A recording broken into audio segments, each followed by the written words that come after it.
ആരാണ് ഈ ആഴ്ച ബിഗ് ബോസ് വീട്ടിൽ നിന്നും എവിക്റ്റ് ആയിരിക്കുന്നത്? തർഷികയാണോ? സത്യയാണോ? ഡബിൾ എവിക്ഷൻ നടന്നോ? വീണ്ടും അൺഫെയർ ആണോ eviction?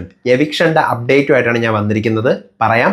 Welcome back to Ansif moonlight media. I am Ansif. Video ആദ്യമായിട്ട് കാണുന്നവർ ചാനൽ സബ്സ്ക്രൈബ് ചെയ്യണം, ലൈക്ക് ചെയ്യണം, ഷെയർ ചെയ്യണം. നിങ്ങളുടെ അഭിപ്രായങ്ങൾ മസ്റ്റായിട്ട് താഴെ കമൻറ്റ് ചെയ്യണം. ഇതുപോലത്തെ ബിഗ് ബോസിൻ്റെ അപ്ഡേറ്റ്സിനും റിവ്യൂസിനും ഒക്കെ ആയിട്ട് ഇപ്പം തന്നെ നമ്മുടെ പേജ് ഫോളോയും ചെയ്യണം.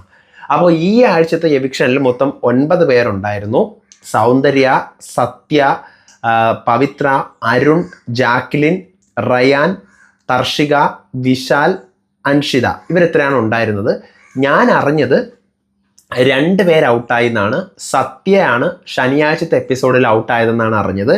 ഞായറാഴ്ചത്തെ എപ്പിസോഡിൽ തർഷിക ഔട്ടായി എന്നാണ് അറിഞ്ഞത് കേട്ടോ. അപ്പോൾ ഇന്ന് രാത്രി തന്നെ നമുക്കൊരു എവിക്ഷൻ കാണാൻ പറ്റും. സാറ്റർഡേ എപ്പിസോഡിൽ തന്നെ, ഇന്നത്തെ എപ്പിസോഡിൽ തന്നെ സത്യ ഔട്ടാവുന്നത് കാണാൻ പറ്റും. അതിൻ്റെ പ്രൊമോസ് ഒക്കെ എന്തോ വന്നിട്ടുണ്ട്. സത്യ ഔട്ടാവുന്നല്ല എവിക്ഷൻ കാർഡ് കാണിക്കുന്നത്.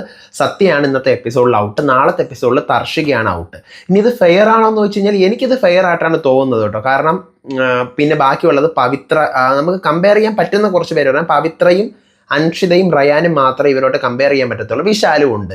അപ്പം തർഷികയും സത്യയും വെച്ച് ബാക്കിയുള്ളവരൊക്കെ എന്തെങ്കിലുമൊക്കെ ചെയ്യുന്നുണ്ട് എന്നാണ് എനിക്ക് തോന്നിയത്. തർഷിക ഈ ആഴ്ച കുറച്ചൊന്ന് കയറി വന്നിട്ടുണ്ടായിരുന്നു, ഇല്ലെന്ന് പറയാൻ പറ്റത്തില്ല, കയറി വന്നിട്ടുണ്ടായിരുന്നു. പക്ഷേ ദിസ് ഈസ് ബിഗ് ബോസ്.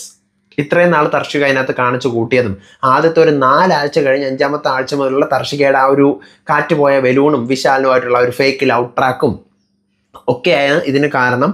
പിന്നെ സൗന്ദര്യം ഓൾറെഡി സേവ് ആവും, അരുൺ സേവ് ആവും, ജാക്ലിൻ സേവ് ആവും, അതിൽ നമുക്കൊരു സംശയം വേണ്ട, റയാനും സേവ് ആവും. 4 പേരും അത്യാവശ്യം കാര്യങ്ങളൊക്കെ ചെയ്യുന്ന ആൾക്കാരാണ്. അൻഷിത ആവറേജ് നിൽക്കുന്ന ആളാണ്. അൻഷിത സേവ് ആവും. വിശാല് സേവ് ആയിക്കൊണ്ടേ ഇരിക്കുകയാണ്. അതിൻ്റെ കാരണം എന്താണെന്ന് എനിക്കൊരു പിടിയും കിട്ടുന്നില്ല. പിന്നെ ബാക്കി അവിടെ ഉള്ളത് പവിത്രയാണ്. ജസ്റ്റ് ഒന്ന് കമ്പയർ ചെയ്യാൻ, പവിത്ര വേഴ്സസ് തർഷിക ആരാണെന്ന് ചോദിക്കുമ്പോൾ എനിക്ക് പവിത്ര എന്നേ പറയാൻ പറ്റുള്ളൂ. കാരണം പവിത്ര എന്തൊക്കെയോ ഇമ്പാക്റ്റ് അവിടെ ചെയ്യുന്നുണ്ട്.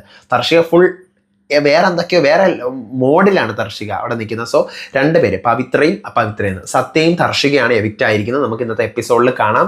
ഞാൻ ഓൾറെഡി നിങ്ങളോട് നേരത്തെ പറഞ്ഞത് ഞാൻ സ്ഥലത്തില്ല, എറണാകുളത്താണ്, ഫ്രണ്ടിൻ്റെ വീട്ടിലാണ്. അപ്പോൾ ഒരു ഷോർട്ട് റിവ്യൂ ഞാൻ അപ്ലോഡ് ചെയ്യാം നൈറ്റ്. കുറച്ച് താമസിക്കും റിവ്യൂ വരുമ്പോൾ, കാരണം ഞാനൊരു ഫംഗ്ഷനുമായിട്ട് ബന്ധപ്പെട്ട് കുറച്ച് തിരക്കിലാണ്. അപ്പം എൻ്റെ ഒരു ഷോർട്ട് റിവ്യൂ ഞാൻ അപ്ലോഡ് ചെയ്യുന്നതായിരിക്കും. അപ്പോൾ അടുത്ത വീഡിയോ ആയിട്ട് വരാം, വിശേഷമായിട്ട് വരാം. അപ്പോൾ അതുവരേക്കും ബൈ ആൻഡ് ടേക്ക് കെയർ.